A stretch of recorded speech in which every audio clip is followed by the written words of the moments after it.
Dear McKinney ISD community, as always, I hope this message finds you all doing well. As we approach the winter break, I feel compelled to share some important information with you regarding current and future instructional delivery plans for the coming semester. I also wish to share with you some adjustments and improvements pertaining to our COVID dashboard and our efforts to provide accurate and timely information to all of you. I will start with our plans for the upcoming semester. As many of you know, we've made plans for all of our students to take home their technology devices over the break. This was done solely out of an abundance of caution should things progressively get worse over the break, resulting in any campus or potentially the district needing to go totally virtual when we are all scheduled to return. For the record, we have not made that decision and do not anticipate having to start back virtually. However, we will continue to monitor over the break and inform you of any changes to our instructional delivery, should change become necessary. I would also like to share further clarification regarding an announcement that was released before the Thanksgiving break. At that time, we informed the community that we would be asking virtual students with 9 or more virtual absences and/or failing 2 or more classes to come back to in-person learning for the second semester.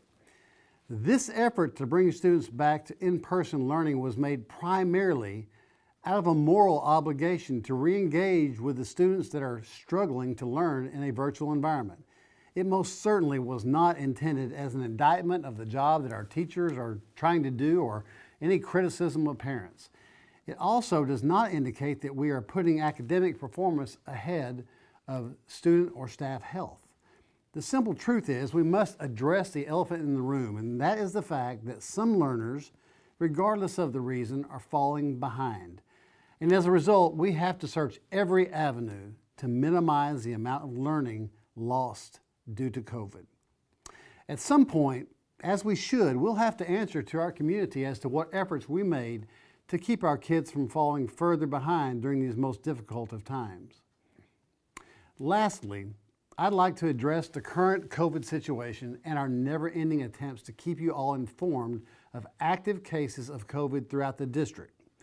As most of you know, we've been updating our district dashboard every Friday afternoon throughout the first semester. As a result of the increased number of active cases being reported, beginning second semester, we will be updating our dashboard daily at noon.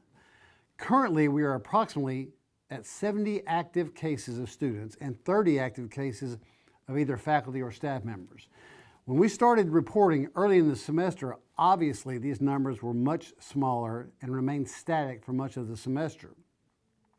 However, with recent trends pointing upward and requests from some in the community, we are changing our reports to daily. Many of you are aware that last week we made the decision to shut down in-person instructional delivery at Reuben Johnson Elementary. Well, to clarify, we did this out of an abundance of caution and an increase in the number of quarantined teachers and staff, not an outbreak. When the decision was made, we only had 6 active cases at Reuben Johnson Elementary, but several teachers were quarantined, which obviously made operating the campus extremely difficult. As I conclude this message, I hope that you will allow me to share a brief editorial as it pertains to the first semester. To say that this year has been the most complex and complicated set of issues that any of us has ever dealt with is obviously an understatement. And while I readily admit that not every decision we've made as a district perfectly aligns with the needs or opinions of everyone, I do ask that you please understand that our every decision is made out of what we believe is best for our students. And that is the lens that we look through when making all decisions. Nothing more, nothing less. We're not politicians, we're certainly not medical experts, and we're not scientists, although we lean on them. We are professional educators, doing our very best to deliver a first-class education for all. That's our calling, and that's what we promise to continue to do every day, given whatever set of circumstances or pandemic comes our way. All I ask is that you join us in support of our efforts, remembering that we're better together, living kind and respecting all. I wish you all the very best of holidays, a happy new year, and I hope that you all take care and stay safe. I will see you after the break.